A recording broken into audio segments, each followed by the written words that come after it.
अस्सलाम वालेकुम जी, मैं हूं ज़िया बलोच। और आज की जनाब सबसे जो बड़ी खबर है, वो ये है कि सेनेट से एक करारदाद मंजूर की गई है जिसमें कहा गया है कि 8 फरवरी के जो इलेक्शन है, उनको मुअत्तल कर दिया है, तातुल कर दिया है, जो उनमें वक़्फ़ा कर दिया है, उन्हें डिले कर दिया जाए, ताख़ीर का शिकार कर दिया जाए। उसके लिए बहुत सारी रीज़न्स बताई गई हैं जनाब कि हमारे यहाँ दहशतगर्दी बहुत ज़्यादा है जनाब, हमारे यहाँ हमले बहुत ज़्यादा हो रहे हैं, हमारे मौसम बहुत ज़्यादा ख़राब है और दीगर जनाब हमें सबसे पहले मुआशी खुशहाली और दीगर चीज़ें चाहिए, उसके बाद हम इलेक्शन अफ़ोर्ड कर सकते हैं। फ़िलहाल जनाब इलेक्शन अफ़ोर्ड ही नहीं कर सकते। ये खबर तो है जनाब, ये खबर, लेकिन जो एक अखबार नवीस होता है ना जी, तो वो खबर के पीछे खबर को सोचता है। तो बीइंग ए जर्नलिस्ट मेरे लिए ये अहम है कि खबर तो ठीक है जनाब कि एक करारदाद पास हुई, लेकिन खबर के पीछे खबर क्या है, अंदरूनी स्टोरी क्या है? ये जो 14 जनाब सेनेटर्स थे, इनको इशारा कहाँ से हुआ? और असल खबर मेरे लिए ये है। तो आज हम डिस्कस करते हैं जनाब कि खबर क्या है? खबर के पीछे खबर क्या है? इनके हैंडलर्स कौन है? किसकी तरफ से इशारा हुआ? और ये कठपुतलियाँ चल पड़ी। असल में इसको हैंडल कौन कर रहा था? और इसके इम्पैक्ट्स क्या हैं? किस लिए किया गया? इसके नताइज क्या होंगे? ये सारी जनाब डिस्कस करते हैं। तो सबसे पहले देखते हैं जी ना खबर क्या है? खबर एक ये है जनाब कि सेनेट में जुमा की नमाज के भी बाद ये एक करारदाद अचानक मंजूर हुई और उसमें कहा गया जनाब कि इलेक्शन नामुल्तवी कर दिए जाए। इस हवाले से जो नॉर्मल प्रैक्टिस है वो ये है कि आमतौर पर हफ्ता और इतवार को सेनेट की इजलास नहीं हुआ करते और पार्लियामेंटेरियन जो है वो अपने घरों को चले जाते हैं। तो सेनेट में भी ऐसे था, सेनेट का अगरचे सेशन तो जारी था, लेकिन यहाँ के जनाब जो लोग थे, सेनेटर्स थे, वो मैक्सिमम उनमें से अपने अपने इलाकों में चले गए थे और वो जनाब वहाँ मौजूद नहीं थे। लेकिन एक खास वक्त का इंतखाब किया गया और जब पता चला कि जनाब सारे चले गए और सिर्फ मतलूबा लोगों को कहा गया कि आपने सिर्फ बैठना है। और वो कौन थे जनाब? वो कुछ नून लीग के थे, पीपल्स पार्टी का 1-2 और बाकी बाप पार्टी, बलूचिस्तान अवामी पार्टी के लोग थे। उनसे कहा गया जी आप इंतज़ार करें।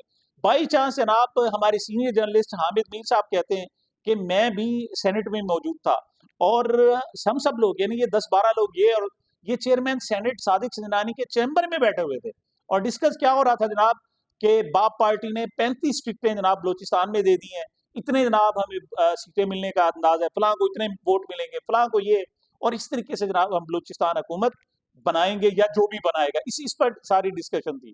अच्छा, तो अचानक जनाब वो कहते हैं कि सादिक सिंजरानी साहब के पास एक फ़ोन आया और वो उठकर जनाब चले गए, बाहर यानी ईवान में चले गए और उसके थोड़ी देर बाद जो बाकी लोग थे, उनको भी टेलीफ़ोन आए और वो भी विमान में पहुँच गए जनाब और फिर आनन फन चट मंगनी और पट ब्याह हुआ और ये करारदाद जनाब मंजूर कर ली। करारदाद पेश किसने की?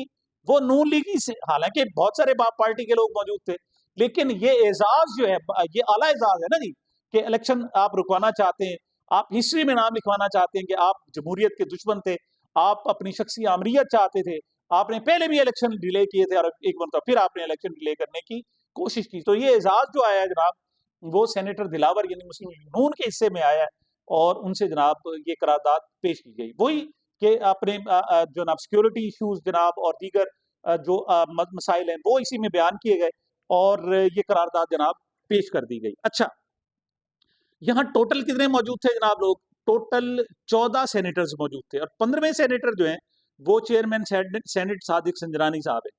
अच्छा, अब सादिक संजरानी देखें, बाकी सेनेटर्स भी कुछ अहम नहीं होते, लेकिन जो चेयरमैन सेनेट है वो तो ज़्यादा अहम है ना। तो वो इस किस्म की करारदाद जब आपको जनाब सेनेट ने हुक्म दिया हुआ है, आपको सुप्रीम कोर्ट ने हुक्म दिया हुआ है कि खबरदार इस पर बात भी ना करें और अगर किसी ने बात करनी हो तो टीवी पर नहीं करेगा, अपनी जाकर बीवी से बात करेगा, यानी ये काजी साहब का हुक्म है। लेकिन ये करारदाद मंजूर हुई, ना सिर्फ पेश हुई लेकिन बल्कि मंजूर भी हुई। तो पेश करने के लिए दिलगुर्दा चाहिए और पेश कराने के लिए दिलगुर्दा चाहिए और मंजूर कराने के लिए सारा माहौल बनाया जाता है, यानी सबको फारिग करके 12-14 लोगों को बिठाया और फिर जनाब अच्छा कोशिश की गई कि हर जनाब पार्टी का कोई ना कोई बंदा मौजूद है। हालांकि इस वक्त जो सबसे सेनेट में बड़ी पार्टी है वो पीटीआई है, उनका एक बंदा भी मौजूद नहीं था वह जनाब। तो टोटल 14 लोग थे, 15वें जनाब सादिक सिंजरानी साहब थे। मुस्लिम लीग नून के दिलावर खान से ने करारदाद पेश की और इस पर जो बहरमन तुंगी साहब थे, पीपल्स पार्टी का जनाब बड़ा अजीब सा रद्द अमल है। अब ये जनाब कहते हैं कि हमने वोट के उसके हक में वोट नहीं दिया। भाई वोटिंग तो हुई नहीं है।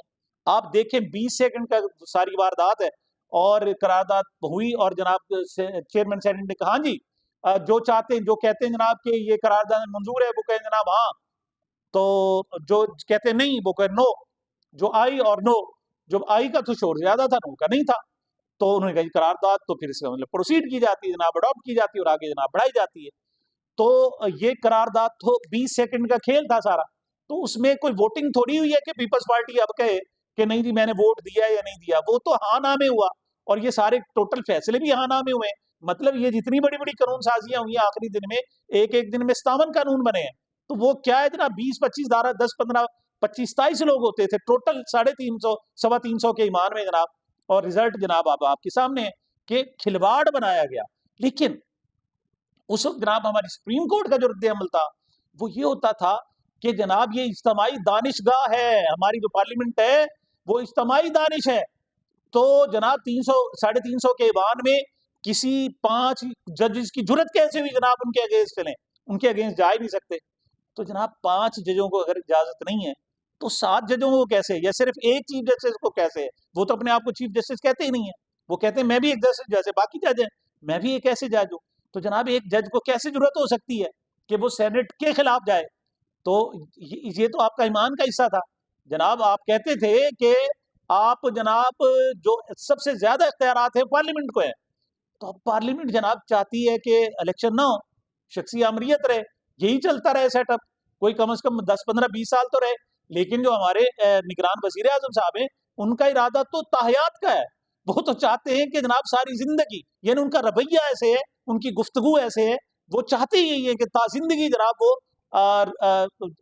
निगरान वजीर आजम रहे। तो जनाब आप काजी साहब फिर उनके खिलाफ कैसे जाएंगे? तो जनाब और इस पर जो रद्द अमल आया है जनाब वो शाहजेब खानजादा साहब का है जियो टीवी की तरफ से। जो जनाब कहते हैं कि ये जनाब कोई करारदाद थोड़ी है, ये तो एक साजिश है। तो हजरत जियो का पता चला है कि साजिश पहले कई मरतबा हो चुकी है, आपके इल्म में है ना। ये जनाब जब पंजाब के इलेक्शन होने थे, पंजाब की असम्बलियां तोड़ी गई थी और लीगली असम्बली तोड़ी गई थी। इससे बेहतर कैसे तोड़ी नहीं जा सकती कि पहले वजीर आला को एतमाद का वोट दिलाया गया और फिर उसके बाद असम्बलियां तोड़ी गई। तो उसमें जनाब यही कौमी असम्बली और सेनेट से जनाब करारदादें मंजूर हुई थी। और आप कहते थे जनाब कि नहीं, अवाम के नुमाइंदों की बात जब उन्होंने कह दिया तो जनाब वो सबसे बड़ी अहम बात है, इलेक्शन नहीं हो सकते। और फिर जब सुप्रीम कोर्ट इन्वॉल्व हुई, यानी आपके फॉर्मर जनाब आपके जो काउंटर पार्ट थे जनाब वो आए अता बंदियाल साहब, तो इन्होंने करारदाद, उन्होंने कहा जी पैसे दें। उन्होंने जनाब डायरेक्ट स्टेट बैंक से पैसे मांगे तो इन्होंने एक और करारदाद मंजूर कर ली। उन्होंने कहा जी खबरदार, अगर किसी जनाब सरकारी मुलाजिम ने पैसे दिए तो हम ऐसी तैसी फेर के रख देंगे, ये अवाम की पार्लियामेंट की तौहीन होगी। तो अब काजी फायजी साहब अब फिर चूंकि करारदाद मंजूर कर ली गई है, लिहाजा अब एक मरतबा फिर अगर आप कहते हैं कि जनाब बगैर मशवरे के आप चलें तो ये फिर पार्लियामेंट की तौहीन होगी। और आप जैसा पार्लियामेंट का जनाब एहतराम करने वाला जज उसको तो किसी तौर पर जेब नहीं देता कि वो पार्लियामेंट की तौहीन करे। अच्छा, जो पीपल्स पार्टी का रद्दा है वो कहते हैं हमारे बंदे ने वोट नहीं दिया, लेकिन 2 बंदों ने तकरीरें की, एक सेनेटर दिलावर ने जो नून लीग का है और दूसरा पीपल्स पार्टी के बैरमन तुंगी ने। उन्होंने जनाब खिताब किया और उन्होंने जनाब इन दोनों के करारदाद के हक में दोनों ने जनाब खिताब किया। बाप पार्टी वाले तो बेचारे बोले ही नहीं, उनको तो जैसे हुक्म दिया जाता है वो कर लेते हैं जनाब। तो उन्होंने ऐसे कर लिया। तो आप कैसे कह सकते हैं वोट नहीं दिए? अब शेरी मजारी साहब कहती हैं कि जनाब नहीं नहीं नहीं, मैंने तो उनसे पूछा है, वजाहत ली है, वो कहते हैं जनाब मैंने तो वोट दिया ही नहीं। तो वोट टाइम तो हुई नहीं है, वो तो यस नो हुआ है। अब कोई जनाब कोई फरिश्ते ने जाकर उनसे थोड़े गवाही देगा कि उनके मुंह से हाँ निकला था या नहीं निकला था, या ना निकला था या नहीं निकला था। तो सूरत हाल तो ये है। तो इस पर जनाब बिलावल भुट्टो साहब से भी पूछा गया कि इस सेनेट की करारदाद पर क्या कहेंगे। तो उनका क्या, उनका अच्छा नहीं इलेक्शन तो होंगे, मतलब बहुतात रद्द अमल। वजह क्या थी? उनको अंदाजा था कि बगैर बाप के इशारे के ये सेनेट में इतनी बड़ी करारदाद मंजूर नहीं हो सकती है। जनाब कोई रेडी की दुकान थोड़ी है कि जनाब 4-10 रुपए के जनाब छोले दे और उसने आगे आपको छोले दे दिए, मतलब ये नहीं है, ये पीछे। अब असल बात ये कि हुआ क्या है जनाब, इस वक्त अगरचे पीपल्स पार्टी कह रही है कि वो इसको काउंटर करेगी और सेनेटर अली जफर पीटीआई की जो है उन्होंने कहा जी हम एक करारदाद लाएंगे और हम कहेंगे कि हम इस करारदाद की मजम्मत करते हैं और हम 8 फरवरी को इलेक्शन कराने के लिए एक करारदाद ले आएंगे। तो बहरहाल तो देखते हैं। लेकिन ये हुआ क्या? ये मुआरका, ये वारदात हो कैसे गई है जनाब? जी, बात ये जनाब के जो सेनेट के लोग हैं, बाप पार्टी के, बलूचिस्तान अवामी पार्टी के लोग, वो बड़े परेशान थे और उनको मज़ा आ गया जनाब इस तरह हुकूमत करने में, और उन्होंने कहा जी ये मज़े तो कभी आए ही नहीं थे हमारे पास, हमने तो कभी सीखे ही नहीं थे। तो इस पर जनाब वो अपने बाप के पास गए और बाप को तरले मिन्नतें की हैं। और अगरचे ये इनिशिएटिव जो था, ये बलूचिस्तान अवामी पार्टी का था, यानी बाप पार्टी का था, लेकिन ये बाप के इशारे से हुआ है। जो कुछ भी हुआ है, उनके इशारे से हुआ है, क्योंकि बाप के इशारे के बगैर बच्चे कोई काम कर ही नहीं सकते, सवाल ही पैदा नहीं हो सकता कि कोई काम कर सकें। तो ये जनाब उधर से इशारे से हुआ है और बात यहाँ रुकेगी नहीं, आगे बढ़ेगी। और कैसे बढ़ेगी? ये सिर्फ टेस्ट फायर किया गया जनाब, चेक करने के लिए कि पल्स क्या है, कौम का रद्द-ए-अमल क्या आता है और टोटल सिस्टम का रद्द-ए-अमल क्या आता है, पीटीआई का रद्द-ए-अमल क्या आता है, आलमी रद्द-ए-अमल क्या आता है। ये सारा उसके लिए किया गया है और अब अगला अगला जो इग्निशन है, थोड़ा-सा उसको इग्नाइट किया जाएगा, उस शोले को हवा दी जाएगी और फिर देखा जाएगा कि क्या रद्द-ए-अमल आता है। बहरहाल ये जनाब एक बदनामी नून लीग के सर तो है सो है, लेकिन पीपल्स पार्टी के सर भी आ गई और ये लोग एक्सपोज़ हो गए हैं, नंगे हो गए हैं। और नून लीग ने तो बाकायदा अब एक मरतबा फिर एतराफ़ कर लिया है कि जी वो इलेक्शन नहीं लड़ सकते, उन्हें आगे अपनी सियासी मौत नज़र आ रही है, लिहाज़ा वो हीले-बहाने कर रहे हैं और इस किस्म की जनाब राह फ़रार इख्तियार करने की कोशिश की जाती है। आगे ये लोग क्या करते हैं, उसको भी देखेंगे। ये जनाब अब तक की अपडेट्स थी। मुझे मेरे चैनल को अपनी मोहब्बतों और दुआओं में याद रखिएगा। मिलते हैं छोटे से वक़्फ़े के बाद।